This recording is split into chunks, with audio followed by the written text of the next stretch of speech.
बस एक ही संकल्प है हमारा कि पूरे शहर को क्लीन भी बनाना है और ग्रीन भी बनाना है।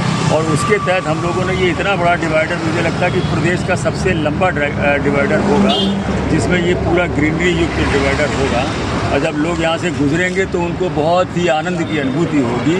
मैं सभी शहरवासियों को धन्यवाद देता हूँ कि इस मुहिम में मेरे साथ आए हुए हैं और इस अभियान में मेरे साथ लगे हुए हैं। हमें पूरे शहर को ग्रीन बनाना है। मेरा नाम विश्वजीत पंडित है, मैं एक इंडस्ट्रियलिस्ट हूँ और व्यापारी हूँ।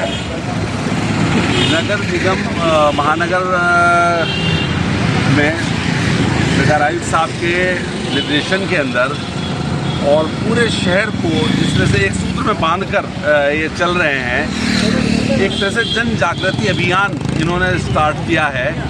और चाहे पर्यावरण हो, चाहे सफाई हो, चाहे लाइटिंग हो, उनको लेकर नगर निगम आगे बढ़ रहा है।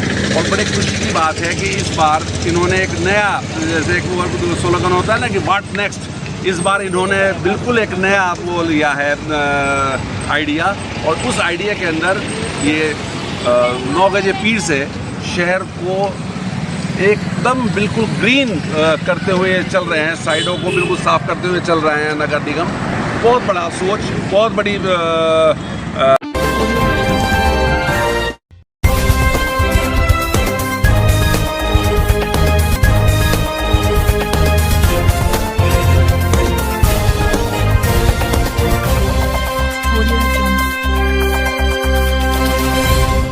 जी, मैं सबसे पहले बता देना चाहता हूँ, भारतीय किसान यूनियन तोमर का राष्ट्रीय कोषाध्यक्ष श्रवण त्यागी। आज हम डीएम साहब से मिलने आए थे। एक देवन का मामला है, वहाँ पे एक आफ्ताब और अनवर है, उन्होंने ज़मीन पर कब्जा कर रखा हुआ काफ़ी ज़मीनों पे। हम एसडीएम साहब से भी कई बार मिल चुके इस बारे में, वे भी आश्वासन दे दें। उन्होंने वहाँ पे पटवारी भेज दिए 2-3 बार, उनके साथ भी उन्होंने बहुत बदतमीजी करी, बंदूक उठा के लाए। इसीलिए हम आज डीएम साहब से मिलने के लिए आए थे। ज़मीन किसकी है वो? ज़मीन हमारे शर्मा जी हैं, इनकी है। 1200 गज का प्लॉट है। शर्मा जी क्या नाम है? अजय शर्मा। डीएम साहब ने क्या आश्वासन दिया? डीएम साहब ने आश्वासन दिया कि मैं जांच करवा के देख लेता हूँ। काफ़ी दिन से कब्जा किया हुआ उन्होंने 400 गज का बना हुआ है उसके पास। एसडीएम साहब ने कई बार कह चुके कि हमारा तुम अपने बनावे दिखाओ, वे बनावे नहीं दिखाना चाहते। 2 पटवारी भेज दिए, उनके साथ भी बहुत बदतमीजी की उन्होंने।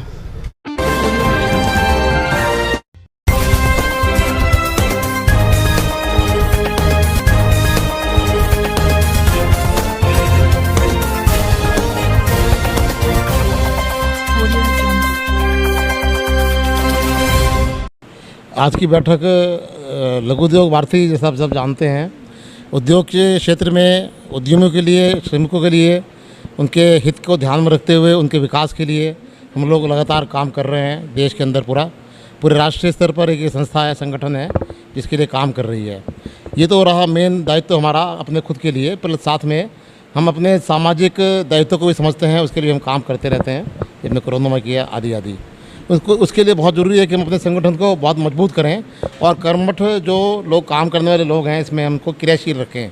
इस आशय के साथ में हमने लघु उद्योग भारती सहारनपुर को 5 क्षेत्रों में, जैसा भी हमारे जिलाध्यक्ष ने बताया, बांटा गया हमने इसको। और उनमें हमने तय किया कि हम हर महीने एक क्षेत्र में एक मीटिंग अवश्य करेंगे, ताकि हम उनके अपने मेंबर्स के साथ में और ज़्यादा निकटता से बैठकर बात कर सकें, उनके सुझाव ले सकें, उनको क्रियाशील रख सकें। ये आज की बैठक का मुख्य मुद्दा है। देखिए, संगठन को मजबूत करने के लिए हमने सहारनपुर को 5 क्षेत्रों में बांटा हुआ है। अपना पिलखनी औद्योगिक क्षेत्र है, कामधेनु औद्योगिक क्षेत्र है, दिल्ली रोड औद्योगिक क्षेत्र है, देहरादून औद्योगिक क्षेत्र है और एक अपना मध्य क्षेत्र है। तो इसी से संबंधित हमारी 2 बैठकें कामधेनु में और पिलखनी में हो चुकी हैं। आज ये तीसरी बैठक दिल्ली रोड पर हमारी हो रही है। इसमें बैठकर संगठन को कैसे विस्तार किया जाए, संगठनात्मक मुद्दों पर बातचीत होनी है और अपने साथ जितने पदाधिकारी हैं इस क्षेत्र के सब लोग यहाँ पर आए हुए हैं। क्या कुछ इसमें विषय रखा गया? आपने बताया था कि आईटीआई में भी एक सब्जेक्ट। देखिए, ये बहुत हमारे लिए बहुत खुशी की बात है कि अपनी योगी सरकार का दूसरा कार्यकाल चल रहा है और सरकार अपने संगठनों को देख रही है, उनकी बातें सुन रही है। ऐसे एक विषय में 21 अप्रैल से पहले हमारी बैठक हुई, जिसमें प्रदेश के वरिष्ठ अधिकारी, अपर मुख्य सचिव तक के लोग जुड़े हुए थे। उसमें एक विषय रखा गया कि आईटीआई में जो कोर्सेज चल रहे हैं सब वो पुराने कोर्सेज चल रहे हैं, उनमें नए कोर्सेज ऐड किए जाएँ। इसी के मद्देनज़र हमने एक अपना प्रस्ताव दिया कि जो एक जिला एक उत्पाद की स्कीम चल रही है, सब जिलों में उससे संबंधित एक एक कोर्स चालू कर दिया जाए, जिसको मुख्यमंत्री जी ने मान लिया है। आज ही उसकी हमारे पास एक नोटिफिकेशन आया है, हमने पेपर के माध्यम से पता लगा है। तो मुख्यमंत्री जी को और उनके सब अधिकारियों को बहुत बहुत शुभकामनाएं देते हैं, धन्यवाद करते हैं और बधाई देते हैं कि जो हम लोग सोच रहे थे, योगी सरकार अपने दूसरे कार्यकाल में उद्योगों का चिंतन करेगी, मनन करेगी और एक अच्छी ऊंचाई पर ले जाएगी। हमें लगता है कि ये कार्य बहुत जल्दी होने वाला है।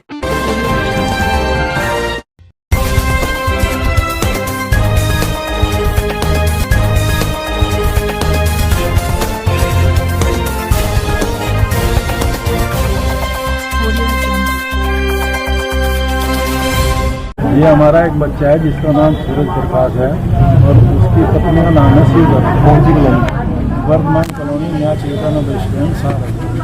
अब ठीक है, वो बच्चा हमारे साथ और वो जो है बार बार बदतमीजी के साथ पहली और उसने हमारे साथ और अपनी माँ के साथ कई बार मारपीट की और वो हमें बार बार छेड़बाजी करता रहेगी और बदतमीजी पेश आता है। अब हम उससे परेशान होकर डीएम साहब से मिले, जिन्होंने हमें आश्वासन दिया और हमारी समस्या का समाधान होगा। हम उसे जरे समय में अपनी संपत्ति से बेदखल करना चाहते हैं।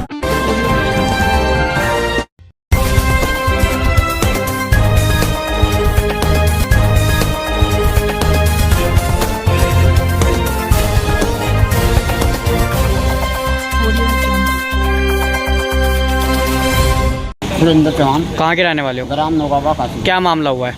मामला सिर्फ ये हुआ है कि हमारा कर्जा 28,000 लोन लेता मैंने सन 2000 में। वो सन 2014 में माफ़ हो गया केंद्र सरकार के अनुसार, घोषणा पत्र के अनुसार। अब बैंक मुझे मेरे घर जाता है डेली, कभी कहता है कि मुझे 20,000 दो, कभी कहता है 50,000, फिर खाता बंद होगा, 5 लाख 22,000 वसूल करवा, तो जेल भेजवा भेजवा, हमारा वसूल नहीं कर रहा सरकार। और मेरा नहीं बच गया, किसी ने इस तरह कर रहा। तो आपने किसी थाने में तहरीर दी? खाने मैंने कोई तहरीर नहीं, मैं डीएम साहब को मिला सर। तो क्या डीएम साहब ने क्या आश्वासन दिया? डीएम साहब ने कहा कि हम तुरंत जांच कर कार्रवाई करेंगे।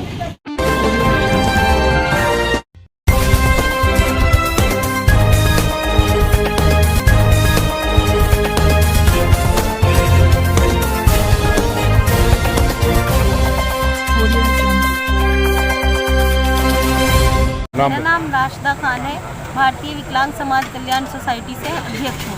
जी मैडम, आज आप कलेक्ट्रेट में आई, किस बात को लेके यहाँ पे आना हुआ आपको? जी, हम यहाँ पर इस वैसे तो हमारी मांगे कई हैं, लेकिन मेन मांग हमारी ये है कि हमारे साथ हमारा ही विभाग जो कि विकलांग समाज का सबसे बड़ा हितैषी होना चाहिए, इसने हमें सबसे ज़्यादा दिक्कत की है। हमारे वहाँ के कर्मचारी हमारे सभी साथियों के साथ बदतमीजी कर रहे हैं। क्या बदतमीजी की गई है आपके साथ?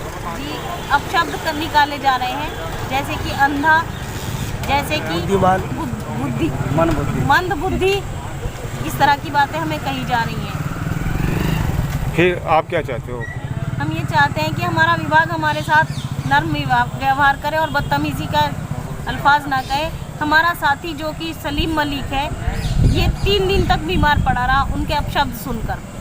और आज इरफान नाम के आदमी के साथ बहुत बदतमीजी की गई, अब्दुल कलाम नाम के आदमी के साथ बदतमीजी की गई। इस तरह तो हम लोग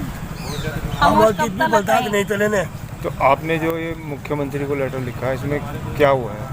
क्यों? जी, हम अपनी कुछ मांगे भी लेकर आए हैं। क्या क्या मांगे हैं आप? जैसे कि रोजगार को लेकर, जैसे कि दुकानें आवंटन हो रही हैं उसको लेकर, कि हम सिर्फ पहले सबसे हम मुख्यमंत्री जी से एक बात कहना चाहते हैं कि उन्होंने हमारी पेंशन को जिस तरह से बहाल किया है, हम उनके तहे दिल से शुक्रगुजार हैं। इसके पश्चात हम लोग ये कहना चाहेंगे कि हमें रोज़गार की तरफ भी ध्यान दिया जाए। हम कर्म भी करना जानते हैं, हम फिजिकली हैंडीकैप्ड हैं, लेकिन हम काम करना चाहते हैं। नगर पालिका में दुकानें अलर्ट हो रही हैं, इधर ये जो है कई तरह से रोज़गार मिल रहा है, लोगों को नौकरियां मिल रही हैं। तो मेरे साथी सभी ये चाहते हैं कि हम इसी पर निर्भर ना रहकर पेंशन पर और रोज़गार पर भी काम करना चाहते हैं।